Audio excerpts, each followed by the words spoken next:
Welcome back to the next exercise day. It's Egwin here from Beyond Systems. Today we are looking at another standing exercise, and it's going to be quite interesting in terms of balance this time. So for those of you who don't know what we are doing here right now and who are completely new to my channel, we're currently doing one exercise per day series throughout this whole month. And if you haven't watched any of the previous videos, you can check them out on my channel. If you find interesting what you see here, then please click the subscribe button and hit the notification bell to stay up to date with more informations and with just every single day a new exercise. What we are focusing on is a mix of mobility exercises, flexibility exercises, strength exercises, coordinative exercises, and just everything that increases proprioception, some somatic exercises, just everything that helps you understand your body better, come into more of a grounding, a relaxed state, and also a much more efficient way and healthy way of living. All right, let's get started with today's exercise. It's a very simple one. So what we are going to do is we're going to stand on one leg. Let's start, in my case, with the left leg. I'm just going to place my leg there, and I lift my right leg up.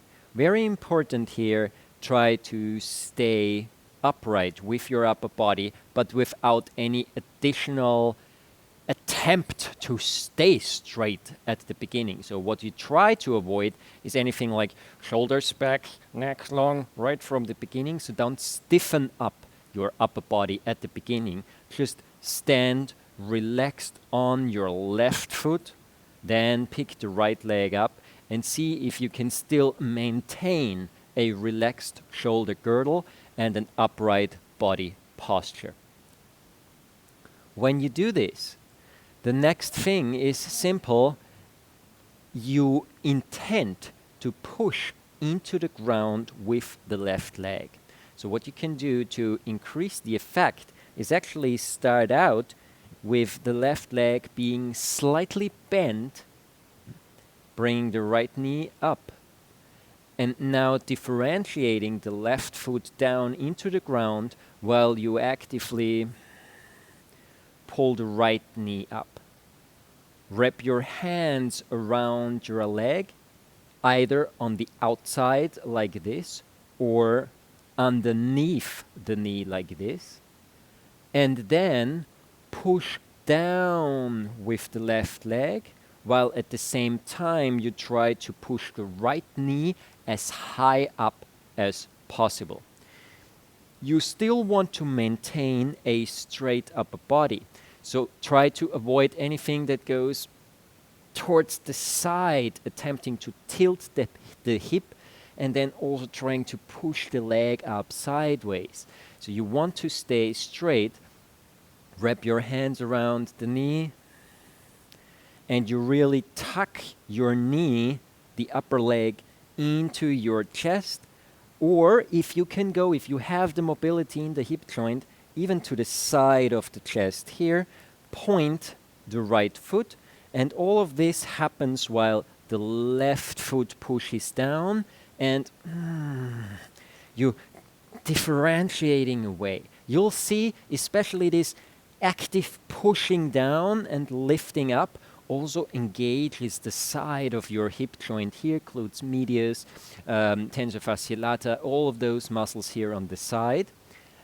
And what you can do additionally is, with pulling the knee into your body, that is now the time when you also try to actively lift your body, engaging the muscles slightly behind your shoulder blades, and then also trying to elongate the cervical spine by gently tucking the shin in. Also make sure that when you pull the knee to your body, so this action is not so much done by the shoulders pull back, but it's really primarily an action that happens from bending the arms, so the elbows drop down. And then, like I said, when you do this, Then try to push down into the left foot and try to become as tall as you can. And then release, shake it out a little bit, and switch sides. So the right leg slightly bent is now our base. Left leg comes up. Surround the knee with the hands, or like I said, put the hands underneath here. Push down into the right foot while you lift the knee up. What's the difference between catching the leg underneath or on top? When you grab it on top, it's a little bit easier to pull it closer to the body because you are not already in a quite closed position. So here you have a little bit more space that helps you to actually bend the elbows. There is a slight variation of this exercise where you have to grab behind. I'm going to show you that in a second. So basically the main cornerstones of this exercise is being able to balance on one leg, pushing down in order to increase the grounding, and then pushing the knee of the opposite leg up through hip flexion as much as possible, with help in this specific case. Yeah, knee goes up, and then elongate the spine, try to make the spine as straight as possible, elongate the neck, but still keep breathing, and then release, shake it out, and switch towards the other side. Wrap the hands around the knee, push down into the right foot, left knee goes up, left toes are pointed, the head goes up, slightly tuck the shin, make yourself tall, keep breathing, and relax, and down. So it's really about this differentiation. It's very important when your focus is totally in the upper body, then you almost have no grounding at all. So it's really important to start with your perception, with your sensation, with the observation of the sensations in your body, down in the left foot, and then leg, and then how it slowly travels upwards. This is what gives you the grounding in all of this. If you have a real hard time doing this, then I suggest just lean against something. So for example, if I take this edge here, just stand next to it so that when you are actually standing on one leg, make sure that you don't go all the way close to it before you even stand on one leg, because now if you try to stand on one leg, you fall over. Why? Because when we want to shift, this is my center of gravity here. When I want to stand on one leg, my center of gravity has to shift over this leg. So my hip pushes a slight little bit out towards the side in order for my center of gravity to be over my standing foot. I have to take this into account. So once you stand on one leg, that's when you just barely touch this edge and then do the same exercise. Rather than holding on to something with your hand, just slightly lean on the edge of a table or something like that to help you. A possible variation of this exercise, which is also a slight little bit of almost of a flossing exercise for your hamstrings, is you stand on one leg, you bring the other leg up. Now you definitely just surround the thigh from the back like this. Again, you push down into the ground and pull the knee towards the chest. And now we still keep it up, keep pushing down, but at the same time, try to extend the leg as much as possible. Ideally, without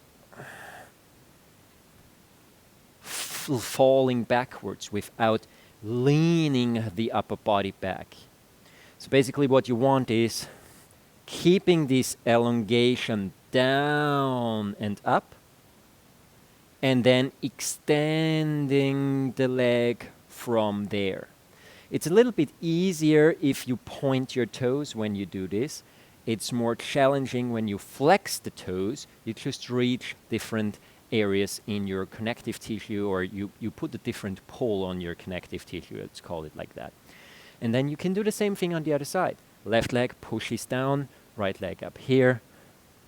Differentiation, push the left into the ground, pull the right knee up, extend the right leg out and back in, but keep this upright posture from your upper body rather than leaning back in any way like this. So it's really down, up. The down component is what grounds you. You never lose perception. You never lose perception of that sensation in your foot, in the left foot. And then extend the leg out and repeat this a couple of times. Then you can drop it and shake out. And you're done for the day. Really make sure to give your hips a nice wiggle and shake it out so that tension here can go out.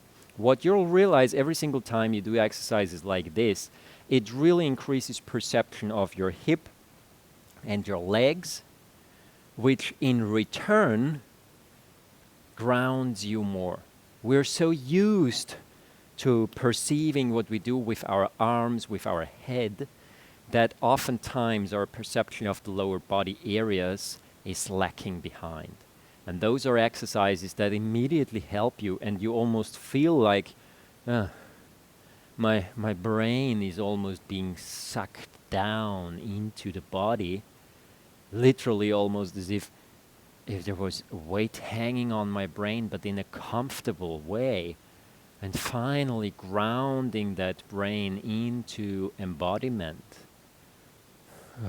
From where I can move, I don't have to worry about my brain running away, but I'm grounded in my body, I'm grounded in my sensation, I'm grounding in the present moment, which is immediately a relief emotionally, a relief for the nervous system, for your vagus. So you immediately switch to a ventral vagal state as well, if you're familiar with polyvagal theory. And you just simply calm your thoughts down as well. You might also immediately realize that in terms of your breathing and in terms of the sound of your voice as well. So this is really, some of those exercises, they're amazing, and the way you have to do them in order to create those effects is you have to give yourself time. It's not about down and up and repeat and now let's go. Nah. This is really, give yourself 5 minutes for this. Really pay attention for the ground. Pay attention to the sensations in the leg. Pay attention to this differentiation without losing the ground. And that is what then really pulls the brain into the body. You can add this as a structural corrective element, but mainly it's this building sensation, building connection to your sensation that immediately calms you. Thank you for watching. See you tomorrow and have a beautiful day. Bye guys.